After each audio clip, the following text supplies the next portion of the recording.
What is up, everybody? Escape211 here, doing another comparison on the test server, and today we're going to be looking mostly at the disc launchers, since that is a big change, but I also want to compare that with the pod guns, the pod gun 10, since I don't have a 12 yet, and then the nade launchers, we're going to look at it mid and late game, the 8 and the 12 variants, although pod guns will just have the 10s for it. So I want to do this, obviously, because there are major changes, like I said, to the disc launchers. To be brief, there is no real changes to the actual stat sheets on this one. Nade launchers it did, and we'll talk about that in a minute, but basically speaking, outside of the 60 meters where this is hitting its optimal range and its lock on, this is going to do worse damage overall. You're going to get a lot of loss in damage, and you're going to have damage fall off based on the splash radius. So a lot of people, are losing a lot of like damage and benefit to this weapon, as well as the side and back damage that you would get from splash, right? So those huge damage numbers that disc launchers could do, we're completely losing, and it's really just going to be using that 60 meters range to do its damage. So massively different play style, and a lot of people say this is a completely useless weapon now. So I want to kind of, compare that with these other weapons and see how it does. So let's get into it. When we start at mid-game, we'll start with the Disc Launcher 8, and this one actually performs pretty well. When we think about the categories of availability, first of all, it is one you can get on the Gear Hub, and it's only 4 credits, so that is a big plus to start with. I also think that because of when you get this and when you can get it on the Gear Hub, it starts as, a legendary 5-star, so it's going to do well and decently in the damage category, and a lot of your encounters with this will fit within its ideal 60 meters, at least a decent amount, I think, just because you don't really have the snipers to deal with in the same way. So when you think of mid-game, this performs still very strongly. I don't think it's going to feel vastly different for a lot of people. There are going to be elements that are different, but generally speaking, I still think this is going to be a very strong weapon for a lot of people, especially when you consider free to play. So I can appreciate that factor of it, and I like it. Even though it has taken a hit, I think it's still going to sit well within this space overall. When we turn to the Pod Gun 8, this one is interesting. Again, this obviously functions differently than the disc launchers, even though a lot are saying this has similarities. First of all, for availability, it's still a paid item, so that's not very good. And when we talk about how it actually functions, even though it's going to have better range potential than the disc launchers, you're going to want to utilize that range as much as possible. This has delay and damage, so anything that gets up close will probably kill you before you actually have that delayed damage to take effect. At best, you'll have a double kill, right? I also feel like it takes most of, if not all, the clip on many of your targets. So it's not doing crazy high damage, even though it's going to fit within that window of killing something overall. So, I don't love the way this one feels. I like that you can deal with things at a further range, but I don't necessarily think it's going to be better because of that delayed damage. You're going to have to be preemptive or play back and try to watch the field, which sometimes is problematic, especially in like CPC, if it means you're falling behind an influence. So this one fell a little behind the discs in mid-game. And then we have the Nade Launcher 8. Again, we're doing 3 on this one, and I wanted to include this just because I think it falls kind of in a similar thought or space or what it could be, especially since it got a buff, as well as the Cryo Nades. Those both got, I think, somewhere between a 10 to 15% buff in their damage. So very nice. And I think with a mech that is able to handle things far and close up, this can be very beneficial just because this can hit targets up close really well. And with that damage benefit that it got, it can, put away targets pretty quickly. So something like, when you get the 8s, a Guardian like I have here should be able to handle stuff far away and close up quite well. Far away targets are going to be harder to hit. Of course, that's still a difficult thing with this weapon. That didn't really change, but it is something where you'll be able to force targets to, move around or whatever. And then of course, when they get up close, you can take them out. So generally speaking, I think this functions in some similar ways to the other weapons that we have here, even though it's a bit different. When we get into availability with this one, for the nade launchers, these are pretty good. They're somewhere in the middle. Obviously not as nice as discs with credits, but since they're available on the Gear Hub for 8 coins, not too bad. So it's definitely one to consider when you think of this kind of space, and does better than the pod gun overall. The cryo launchers are not there yet. Those are still paid, so not as beneficial. So this one kind of sits in the middle with availability, and even its damage, and how it plays is somewhere in the middle too. All right, now that we get over into late game, we're going to look at the disc launcher 12s just because that's probably the most commonly used, even though the 16s might also be in consideration for a lot of people.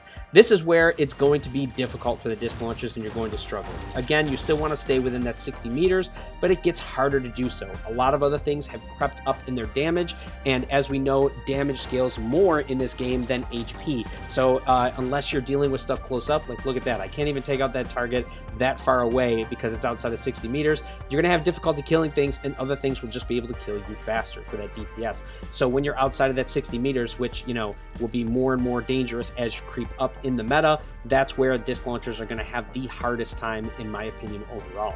It is still possible for them to do okay, but I think it's just a lot harder.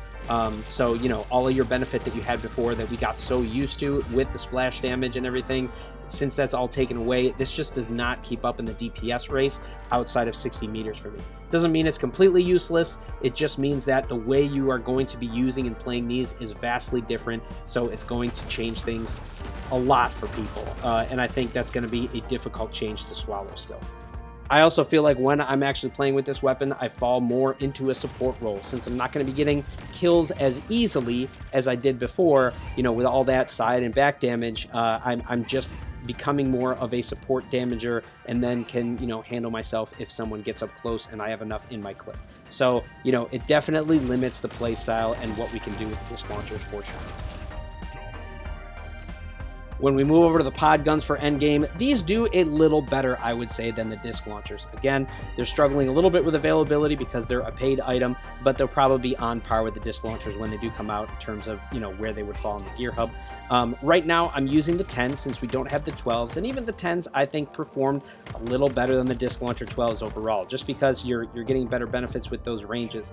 Even though, again, I'm still getting a lot of just supports instead of direct kills because of that delayed damage and everything kills faster. I do feel like I'm going to perform generally better because I don't have to get as close to my targets. The DPS overall for this, though, does feel decent. So I'm happy with that general result, but again, you know, I'm not always killing stuff just because I got all that delay. And I do feel like you pretty much have to use the whole clip. Again, I'm still only using the 10s though, so with the 12s, that may change. But as it stands right now, you know, a little bit better than the disc 12s already, so it's probably still going to perform better than it, sadly, when the 12s come out too. And then we have the Nade Launcher 12s. This one, I think, is actually where this is going to be the best for availability and how you play overall, because at range, you'll still be able to hit things decently. And then, of course, when you get up in the same way I talked about before, you'll be able to deal with targets very well. I got them on Surge here, so I can move around very quickly. I can play keep away, but even if I need to get up close to somebody, I can murder them really fast. So I like a lot in the idea of how this potentially could play. And I actually think even with this, the 16s have a lot of potential too, if you can play back with your, you know, heavy as well. So there still is a lot of potential for this weapon. The availability is decent. I generally think because of the damage buffs with this, this may actually perform a little better than the disc launcher 12s. I don't know. It's hard for me to say because I still think both have a lot of good potential. But because disc launchers are going to be played so vastly different now, this may perform better for people. It's obviously not going to be as good as what the disc launcher used to be, but I think there's potential for what this could be for a lot of people, just to you know, move people, force engagement, and to actually kill things when you need to. The cryo launchers, a little bit different, but I still think that those are going to perform well for a lot of people too. I just, you know, I didn't use them in this just because their availability isn't as good, but generally speaking, they fall probably in about the same kind of feel and overall category, which, you know, again, I was happy with the experience. All right, guys, so there we have it. Of course, the disc launcher did not exactly perform as we would want to, especially when you think of it for endgame, but mid-game, when you're getting the 8s, this isn't too bad. It's actually going to perform decently because there aren't a whole lot of, like, snipers going on there. Obviously, there's going to be people who have sniping weapons, so you're going to have to be watching that, especially in PvP, but when it comes to, like, general play and bots, the disc launcher 8s are still going to do decently when you stay within that 60 meters.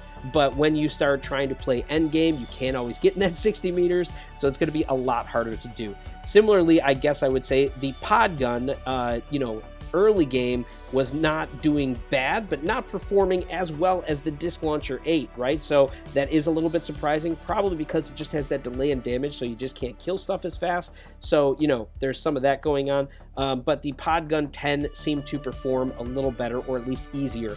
But in both the cases with these weapons, it's a lot more with, you know, the idea of you're doing less like just direct kills and more support.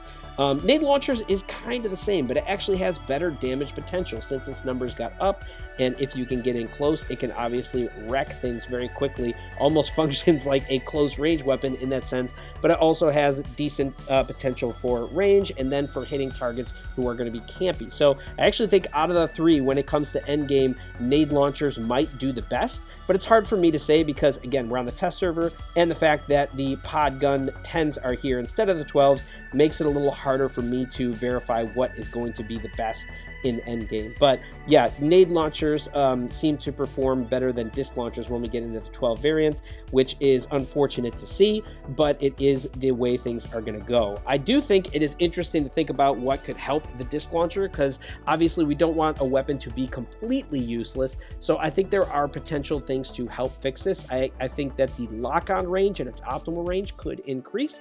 That's been one thing some people have talked about, to like maybe 75 or 90 meters, which isn't a bad idea. And the other might be to increase the clip.